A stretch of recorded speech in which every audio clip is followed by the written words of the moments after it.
Hi book babes, my name is Ainsley and welcome to my library.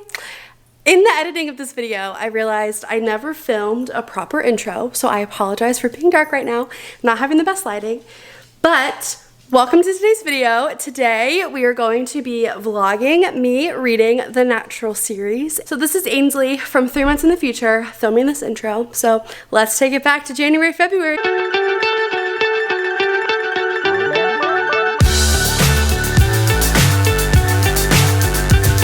So I started reading The Naturals this morning and this afternoon during my commute to and from school, and I am at the 40% mark. I just got to the point where her teacher, or I don't really know who she is, Agent Locke just gave her like the green, the go ahead for starting on cold cases. So I think all of the setup for the series is coming to a close and we're just now about to like get into the thick of it, and I'm so excited. So far I'm loving the pace of this book. It's very, very fast paced, but not in like an overwhelming way. Like, we just spent a little over 100 pages setting up this plot, but I don't feel like it was like a cramming of information. Like some series, I really just feel like the first book is just like a textbook, but she's doing a great job of setting up the series, setting up the book, setting up the plot, yet also letting the plot be fast-paced enough to where I understand exactly what's going on and I'm excited and I'm not getting bored. And I also love how so different these characters are. It's funny. I don't know. Friendships between the girls, friendships between Cassie and Dean, Cassie and Michael. I'm just excited to watch that naturally develop. I already feel like Cassie and Sloane are going to become really, really good friends. I have yet to figure out, what's her name? Leela? I have yet to figure out how I feel about her. I think these books, the plot is very interesting to me, but I think it's also mainly going to be character driven. And if you guys are new to my channel, character driven novels are literally my favorite kind of books, especially if I love the characters. So I already can tell this is going to be a character driven book and I'm just excited. So seeing as how short the audiobook is, I'm probably going to be done with this book tomorrow, possibly for sure Wednesday, possibly tomorrow. But I will keep you guys updated. I plan on getting ready for bed and then reading for a little bit, and then tomorrow we'll just jump right back into it. So I will keep you guys updated on that, but I will probably be done with books 1 and 2 by the end of this week. So yeah, bye.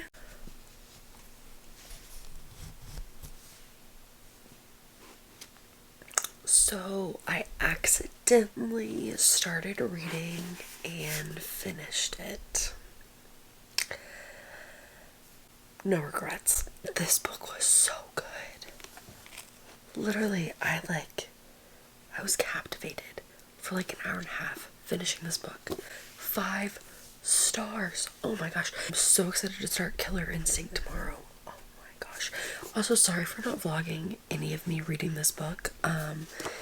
It's really, really hard to get to vlog while driving because I'm driving. And then tonight, I didn't realize how invested I was in this book until like a minute ago whenever I finished it. So yeah, good night, love ya. Hey guys, I feel like I need to specify that I'm going to an 80s party, and that's why I look like this.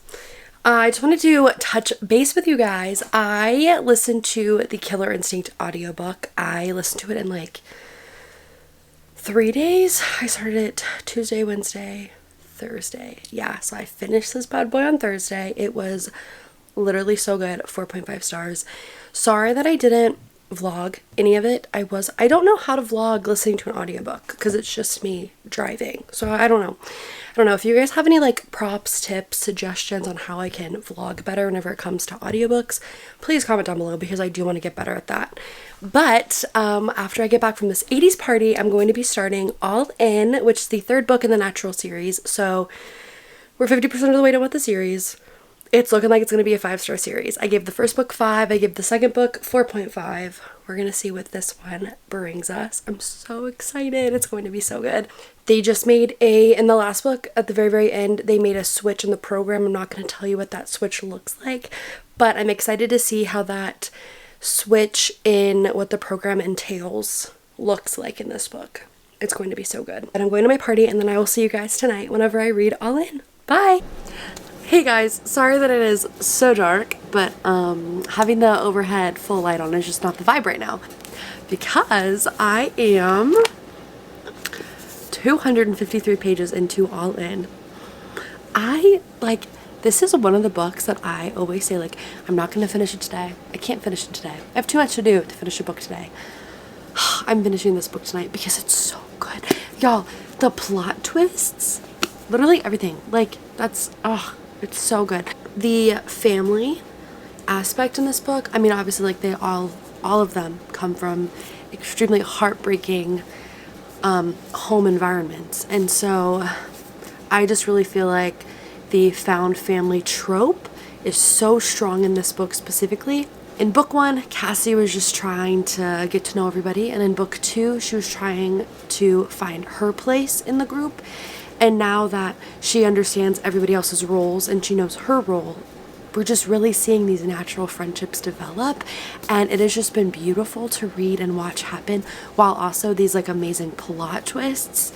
Oh my gosh, there was a point in this book where like they were like, we found the unsub, and I was like, we are on page 200 of an almost 400 page book. There is no way we found the unsub. Do not play with me like that. So I don't have OCD, but I have OCD tendencies, and my number that I do a lot of things with is 3. And if you've read this book, you know literally everything is in 3s in this book, and it is just itching my brain in such a way that like you don't understand unless you're like low-key neurodivergent and you just like 3s. Like, I don't know why, but I've always been like drawn to 3. And the fact that every single page literally has like the number 3, or the unsubs, like the way their mind works is in 3s. And I'm just like, this is so creepy because my brain's the same way. Yeah, I don't kill people for fun though, so we're not all the same. Also, because I haven't updated you guys since we last talked, which was yesterday, tomorrow, literally probably the next, well, no, this part of my skin will no longer be like this. Why? I'm getting a tattoo. Oh my gosh. I will tell you what the tattoo is tomorrow, and I will tell you why I'm getting it. But this is not an impulse decision. Did me and my mom literally talk about getting the tattoo at 2 a.m. and we were like, heck yeah, let's go and do it? Yes.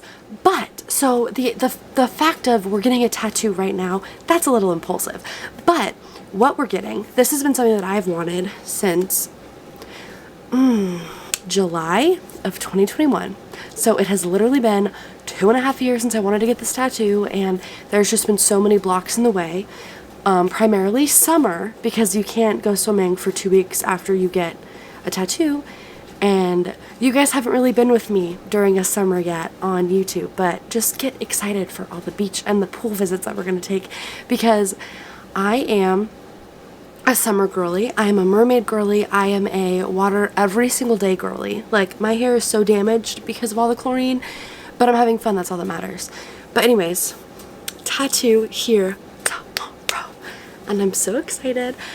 So how my tomorrow looks is I go and I work at church for what I normally do, and then I'm going to the tattoo parlor, and then I'm coming home.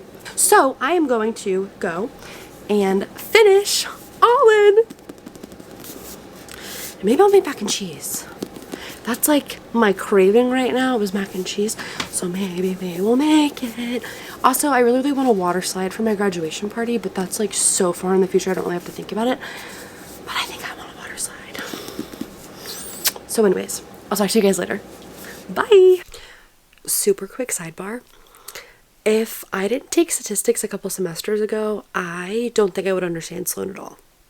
Like, the technical terms that she uses whenever she's speaking, because I took statistics I'm like, oh girl, I know exactly what you're talking about. I'm right there with you. But if I had no idea about these terms, I would be so lost. I would not understand. I'd be like, what in the world is a margin of error and why can it go either way? What is she talking about? But I know, because I'm also a genius. Not really, but I gotta go finish this book. I have like 30 pages left.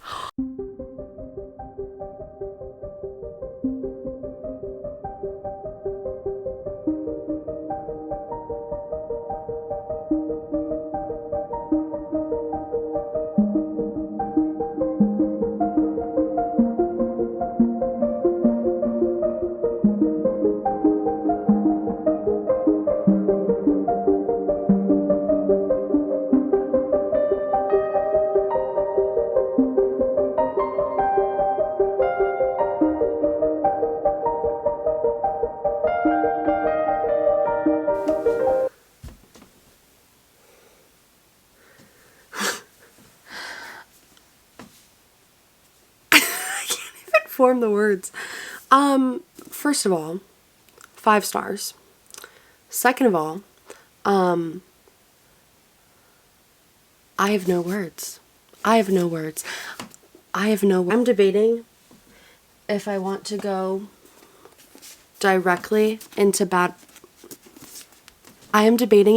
directly into Bad Blood or go to bed. Read this book, kind of stunned. I feel like I can't even talk to you guys about it simply because the ending of this book is setting us up for such a good finale. So I don't even want to talk about it because it's insane. It's literally insane. I've been watching the Percy Jackson series and I haven't seen it yet, but there's been a lot of talk about like the popular like casino scene that's in the book. It's going to be in the TV show, which I'm really excited about. But I think it's funny that this book happens in casinos in Las Vegas, and that's kind of where Percy, Grover, and Annabeth are headed right now from where I'm at in the series. So I just think that's really funny how like it has actually like aligned so perfectly. Jennifer Lynn Barnes and Holly Jackson, who wrote A Good Girl's Guide to Murder, that trilogy, they need to meet up. They need to become best friends because their writing styles very similar. Their way that they're able to just string along a plot, and you are just so like you are eating up every single word. Like you actually cannot put the book down. You don't want to put the book down. You just want to know what happens. They are phenomenal at that. Like I remember reading the first Inheritance Games book. I didn't want to put it down. Then I kind of stopped reading them. Like the second one wasn't that good. Sorry. I don't know if I'm going to pick up the third or the fourth. But this book series, let me tell you, if you're not a fan of the Inheritance Games, don't even sweat it. Don't sweat it. Literally don't sweat it, because this is the book for you. Like, I'm telling you, the Natural series is like the Inheritance Games on cocaine. I'll catch up with you guys tomorrow, and lucky for me, I'm going to be in a tattoo shop for like, I think they said 4 hours. So it's kind of fun that I'm going to have like literally like 3 hours of my life tomorrow just dedicated just sitting and doing nothing. And here's this book gonna be with me and my new tattoo.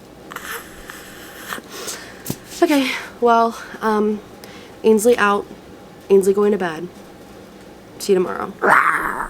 Do you guys remember the thing that I told you I was going to get done yesterday? That happened today. Did it. So in case you can't read it, this is ahava, which is to love in Hebrew. It actually didn't hurt. I have an extremely high pain tolerance. I also feel like my wrist tattoo was a little bit more painful than this placement, but I still really like this placement. If you are looking for like a nice little simple place to put it on your forearm. Seriously, right here, perfect spot. It didn't really hurt. Then again, I do have like an insane threshold for pain, so I literally fell asleep. I'm inserting a picture of me falling asleep as I was getting a tattoo. Yeah. Oh my gosh, I love it. Sorry. I have wanted this tattoo since 2021. I went on a mission trip, and this was like the word that framed the mission trip. The reason why I got this tattoo is because it means to love, but the root, aha, is to give. And if you guys are new here, I'm a Christian. I'm not about to hide it on my own page or ever. But obviously, Jesus sacrificed his life. Like, he gave his life for us. And so I just feel like ahava is just the perfect word to express all that Jesus has done for me. Also, I was at Passion a couple weeks ago. I kind of highlighted that in a different vlog earlier this year. But Christine Kane was one of the speakers. I don't know if you guys know who Christine Kane is, but she's this Australian just powerhouse of a Christian. Like, her sermons always hit no matter what she's talking about. She is just passionate, inspirational, encouraging, like all the things that you would want from a preacher. She has them. But one of the things that she said during one of her messages was, don't let anything that anybody has done to you be bigger than what Jesus did for you on that cross. And I just think that is such a beautiful expression, because it's so easy for us to not like other people, be rude to other people, or to throw this pity party for us and just basically put everything above what Jesus did for us on that cross. Because at the end of the day, and at the end of our lives, the only thing that matters is that Jesus was crucified and resurrected for us. That is literally it. I'm sorry that I didn't film any clips in the tattoo parlor. I just feel like that's like weird. And also, the guy is literally doing something on my body that is permanent and forever, and I don't want this honking camera to be the reason it was messed up. So I wasn't about to give him that responsibility, because that's insane. And I was really hoping that I was going to be able to read some in Bad Blood, but I was not successful in reading anything. I have yet to start this book. So my plan is to read 50 pages, 100 pages, and then go to bed, call it a day. Normally I'm able to go, oh, I'll finish this book by X date. With a new week starting tomorrow and the busyness and the chaos, I probably won't be getting this book until Thursday night, Friday. Obviously I hope I'm wrong in that, but I'm not sure. So yeah, I'll keep you guys updated.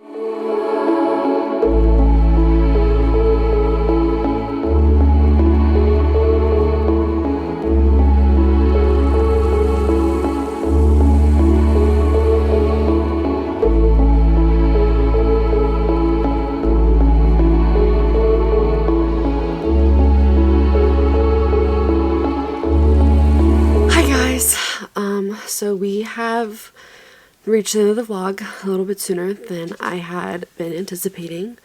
I have about 200 pages left in Bad Blood, and I'm going to finish it today on the car ride to the airport. But my cousin has been fighting cancer for the past 5 years. He had osteosarcoma. He unfortunately passed away on Tuesday, and it has been a really difficult week to just get up in the morning and keep living. He was 17. He is 17. So it's just like a giant like tragedy kind of. But I love you guys, and I will see you guys soon. I don't know when. I don't really have the energy or the ability to be super excited about what I read right now, so I'm gonna just keep going. So I hope you guys like this video. Feel free to subscribe. Normally my reading vlogs are so much better, but if you guys can just keep us in your prayers, that would be awesome. So I love you guys, and I'll see you guys soon. To set me free.